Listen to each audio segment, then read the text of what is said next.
Hello friends, स्वागत है आप सभी का हमारे यूट्यूब चैनल पर। और आज की इस वीडियो में हम बात करेंगे विज्ञान पाठ योजना के बारे में। और आज का टॉपिक है विटामिन। तो सबसे पहले आपको लिखना होता है दिनांक, कक्षा, वर्ग, वादन, समय, विषय और प्रकरण। इसके बाद आता है विद्यालय का नाम। अगला बिंदु है सामान्य उद्देश्य। पहला है छात्र छात्राओं को विज्ञान के तथ्यों व नियमों से अवगत कराना। दूसरा है छात्र छात्राओं में वैज्ञानिक दृष्टिकोण एवं अभिवृत्ति का विकास करना। तीसरा है छात्र छात्राओं की मानसिक तथा तार्किक शक्तियों का विकास करना। चौथा है छात्र छात्राओं में विज्ञान विषय के प्रति रुचि उत्पन्न करना। इसके बाद अगला बिंदु है विशिष्ट उद्देश्य। पहला है ज्ञानात्मक उद्देश्य। छात्र छात्राएं विटामिन के बारे में ज्ञान प्राप्त करेंगे। दूसरा है अवबोधात्मक उद्देश्य। छात्र छात्राएं विटामिन की व्याख्या कर सकेंगे। तीसरा है अनुप्रयोगात्मक उद्देश्य। छात्र छात्राएं प्राप्त ज्ञान का प्रयोग दैनिक जीवन में कर सकेंगे। इसके बाद अगला बिंदु है सहायक सामग्री, चौक, डस्टर, चार्ट, संकेतक आदि। अगला बिंदु है पूर्व ज्ञान। छात्र छात्राएं विटामिन के विषय में सामान्य जानकारी रखते हैं। इसके बाद आता है प्रस्तावना प्रश्न। इसके लिए पेज को दो भागों में बांटना है। एक तरफ छात्र अध्यापक क्रिया लिखनी है, दूसरी तरफ छात्र प्रतिक्रिया। तो पहला प्रश्न है पेड़ पौधों से हमें क्या क्या प्राप्त होता है। उत्तर है पेड़ पौधों से हमें ऑक्सीजन, अनाज, सब्जी, फल आदि प्राप्त होते हैं। प्रश्न 2 है कुछ खट्टे फलों के नाम बताइए। उत्तर है नींबू, आंवला, इमली आदि। प्रश्न 3 है आंवला किसका प्रमुख स्रोत है। उत्तर है आंवला विटामिन सी का प्रमुख स्रोत है। प्रश्न 4 है विटामिन से आप क्या समझते हो। यह हमारा समस्यात्मक प्रश्न है।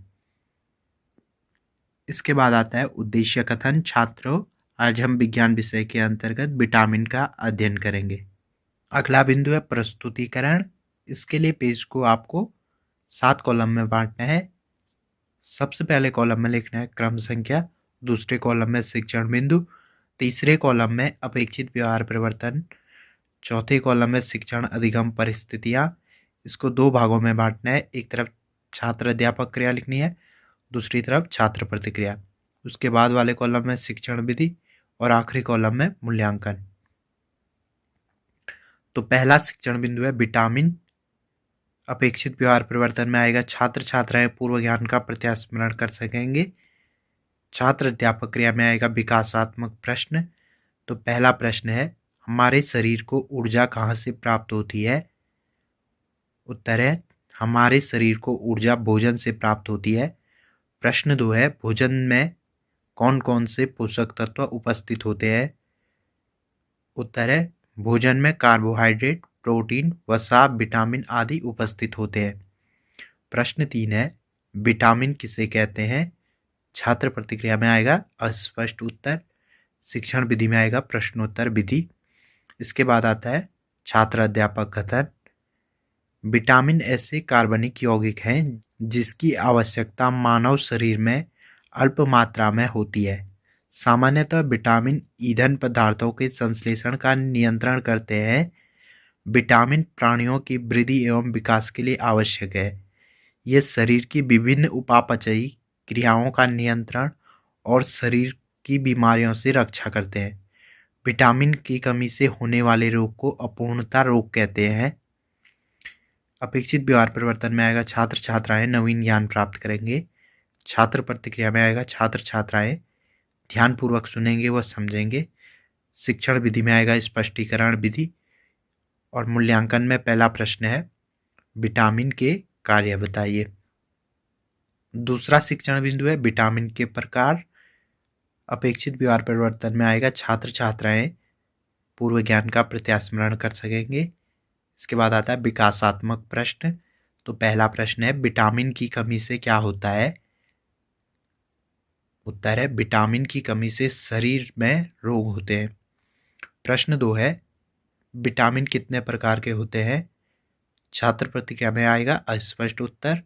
शिक्षण विधि है प्रश्नोत्तर विधि। इसके बाद आता है छात्र अध्यापक कथन। विटामिन निम्न 2 प्रकार के होते हैं। पहला है जल में घुलनशील विटामिन। जल में घुलनशील विटामिन को प्रतिदिन भोजन से ग्रहण करना होता है। क्योंकि ये मूत्र के साथ ज़्यादा मात्रा में उत्सर्जित होते रहते हैं, जैसे विटामिन बी, विटामिन सी। दूसरा है वसा में घुलनशील विटामिन। वसा में घुलनशील विटामिनों को प्रतिदिन भोजन से ग्रहण करना नहीं पड़ता, क्योंकि वसीय ऊतकों में संचय होने के कारण ये मूत्र के साथ उत्सर्जित नहीं होते। उदाहरण है vitamin A, vitamin D, vitamin E तथा विटामिन के। अपेक्षित व्यवहार परिवर्तन में आएगा छात्र छात्राएं नवीन ज्ञान प्राप्त करेंगे। छात्र प्रतिक्रिया में आएगा छात्र छात्राएं ध्यानपूर्वक सुनेंगे व समझेंगे। शिक्षण विधि में आएगा स्पष्टीकरण विधि। इसके बाद आता है मूल्यांकन प्रश्न। तो पहला प्रश्न है वसा में घुलनशील विटामिन क्या होते हैं।